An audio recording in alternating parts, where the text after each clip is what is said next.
good afternoon. Today is Sunday, November 5th, and we have one birthday today. Today is Sandra W's birthday. So Sandra, happy birthday to you.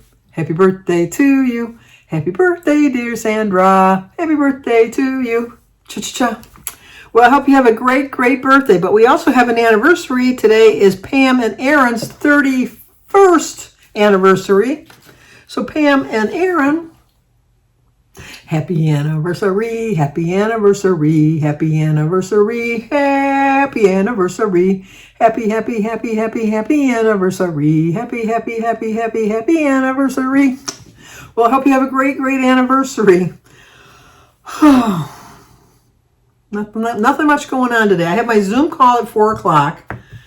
We turned the clocks back. Jim and I started doing them last night. I still have my clock of walls, my wall of clocks rather. Clock of walls, my wall of clocks to do.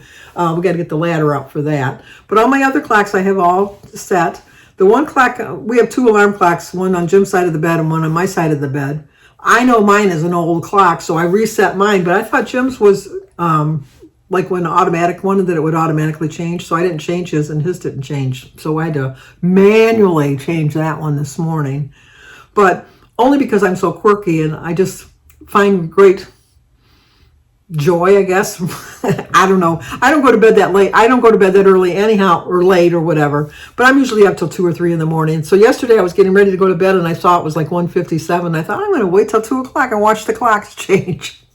Only me would get quick pleasure out of that. So I'm holding my watch like this, looking up at the clock, because I have that clock back there is a iPhone clock, so I can charge my iPhone on it. So I'm like looking at my looking. So I could see them both flip. So when it became to be 2 o'clock, I watched them go 1 o'clock. It gave me great joy. I'm getting too old. Look at the things I find joy in life. It's just seeing the clock turn back. And I thought, oh, okay, now I can go to bed. I seen it flip back. And then I checked all the other clocks. My Google clock and my Alexa's clock all went back. Oh, I said that name. I shouldn't have said that name out loud. But anyway, they all went back. But then I thought the one in the guest bedroom would go back. And no, that one didn't either. So I had to go back and change that one. So I changed that before I went to bed. And then, so I actually got to bed about 2:30. And then I woke up and it was 8:30. And I thought, it's too early to get up. I'm not getting up at 8:30. I never get up at 8:30. I'm just going to lay here. Well, my body knew that it was really 9:30, but the clock said 8:30. I went back to sleep for another hour and a half. So I technically didn't get out of bed until 11 o'clock, which was 10 o'clock, but it was still, I know it's all confusing at the beginning. How many of us, I think I'm not the only one, I always look at the clock and think it's 2 o'clock. Well, it really is 1 o'clock because, or, it's really 3 o'clock because we turn the clock back an hour. So it's not really 2 o'clock. It's really 3 o'clock. Am I the only one that does that? And then I saw a little meme that I sent to Christy. If I still have it, I'm going to put it here.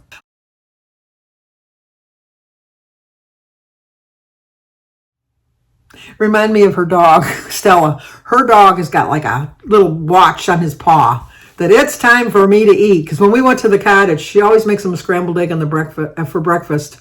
And in the morning, she would be sitting in the kitchen like, roof, roof, like, get in here and make my egg.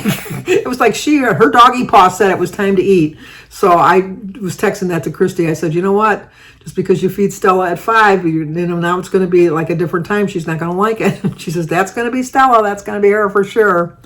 But, so anyway, I'm still like all confused about the time. So I thought, well, I'm really hungry. But I thought, well, it's only 11 o'clock. Well, no, when it was 11 o'clock, it was really, well, now I'm all confused.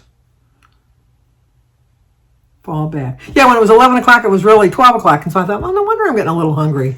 So then Jim had seen a Christmas tree at BJ's when we were there the other day that was on sale for $150.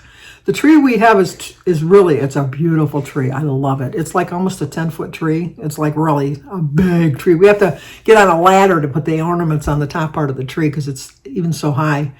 And we've just reached a point that Jim can't put it up anymore. So David came over last year and he came up for the last 2 years and put it up for us. So Jim says, I want to get another tree this year. He says, I don't want to get up on a ladder anymore. He scared me the other day because he stepped up on a stool when we were in the basement because he was hanging a picture in the basement bathroom. And he stepped up on the stool and he lost his balance and he was falling off. And I grabbed him in time and held him up. Feats of strength. And anyway, then he got mad. He says, I wasn't going to fall. Yeah, you were. You're going to land bottom, like teacup side up or whatever. So he was a little annoyed. So I thought the last thing you need to do is be getting up on a ladder. So he had seen this tree at BJ's the other day when we were there. And I said, well, there was a whole bunch of them there. And I go, it's way too early. And I know it's a good price. Why don't we just come back in a couple days and we'll buy it then? And he said, okay. So we went this morning and we went over there and the tree's gone. There's no more trees. So I went up to the service desk and they have 4 on order that are coming in on Thursday.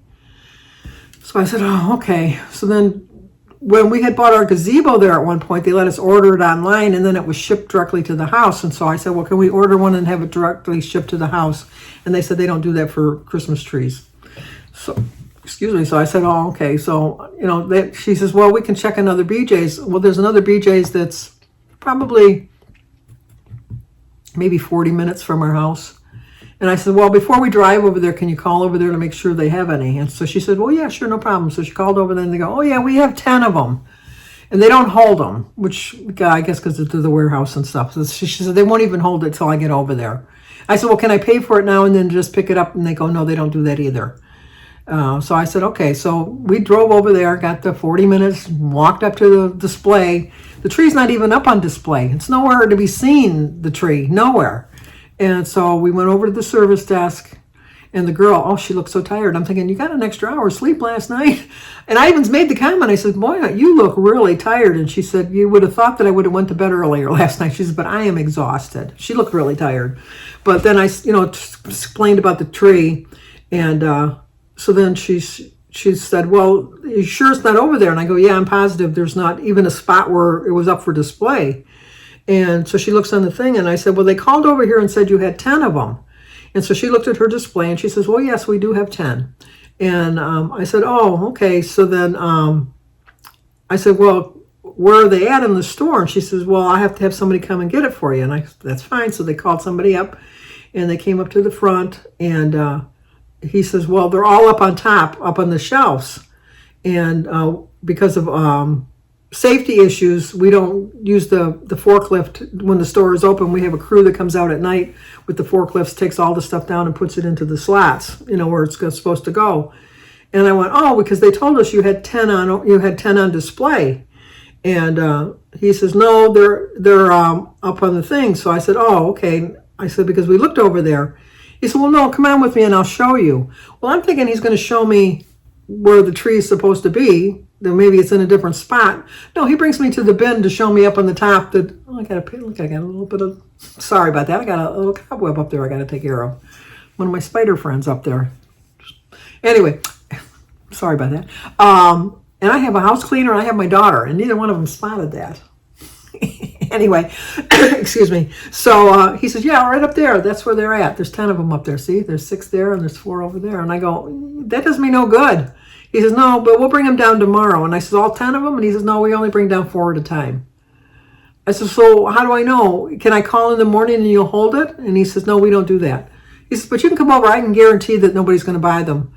I said, well, they told me you had 10 before I came here today. And he says, well, nobody's going to come on a Monday morning. He says, get here at 8 o'clock. I'm not going to get up at 8 o'clock in the morning just to go buy a Christmas tree. So I don't know what we're going to do. I think we're just going to wait till Thursday when the other ones come in and just get over there early in the morning. I got to get up early on Thursday anyhow because I got my book club. And it's right over that way. I can just have Jim drop me off at the library and then I can go home with Denise. I don't know what we're going to do. Anyway, I don't think it's a big urgency or rush to get the tree. But the tree's on sale. It's like $100 off until the 16th, I think it is. So we'll see. So we didn't get a Christmas tree. But we've already given Jimmy our other tree because Jimmy has a big living room with a tall ceiling. And so he can use the tree. His tree he put up last year, he stacked up on a bunch of boxes. put it up really high so that it would look like it was a bigger tree. And then he put like stuff underneath it, presents and things like that. Kind of reminded me when Jim and I, our first tree, we bought this really pathetic tree and we stacked it up on suitcases, and our cat Donald loved jumping up on the tree, and we kept hearing the tree falling down. It was the cat, kept thinking it was going to be a tree topper. So we finally just gave up and put this little pathetic little tree sitting on the floor. It was like a 3-foot tree. It was really sad. It was really sad. But anyway, we didn't have a lot of money the first year we were married. I don't know how our parents let us get married. I was 20, Jim was 21. He had just got out of the service.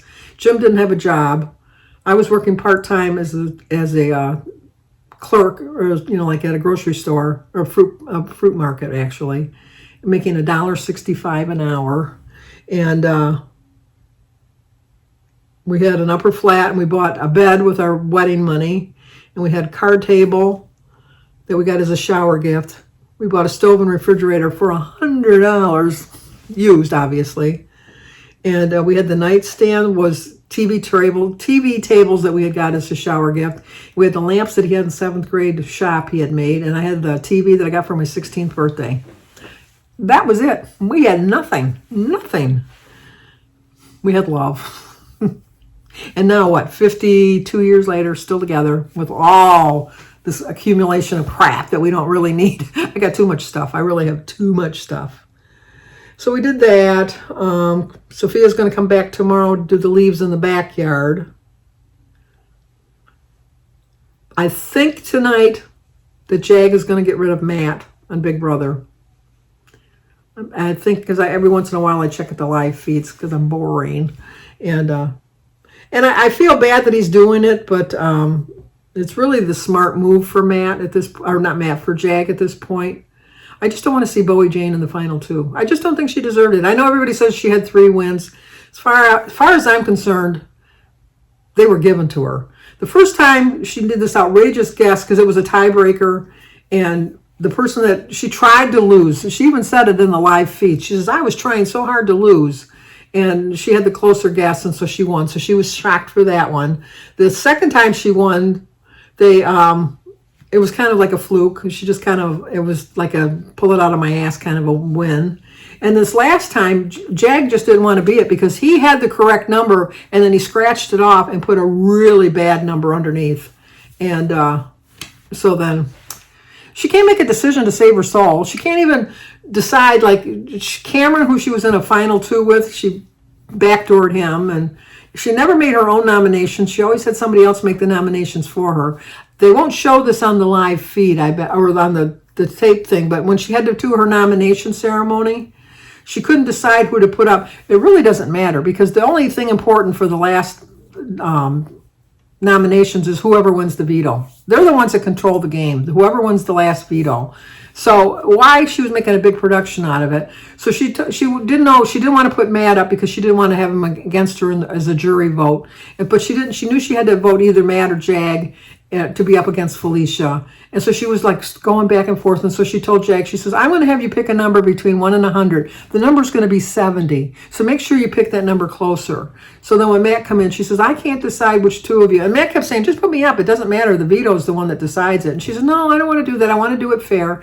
He says, I don't really care. Put me up. I really don't care. It doesn't matter to me. It's whoever wins the veto makes the difference. She says, no, I would rather you just pick a number. So pick a number between 1 and 100. And he picked 77, which then right away Jag said 73. And then Bowie Jane says, oh, it was 70. She was so stupid even with that, because Jag even told her, she said, just have them pick a number between 1 and 100, and then whatever number, just say I had the closer number. She says, no, I don't want to do that. That wouldn't be fair. I'm just going to tell you my number is 70. Okay, hello, I don't understand that. And then, so then when Matt lost, he even said, he says, well, I bet you guys decided that before I even came in the rooms. I wasn't going to win no matter what.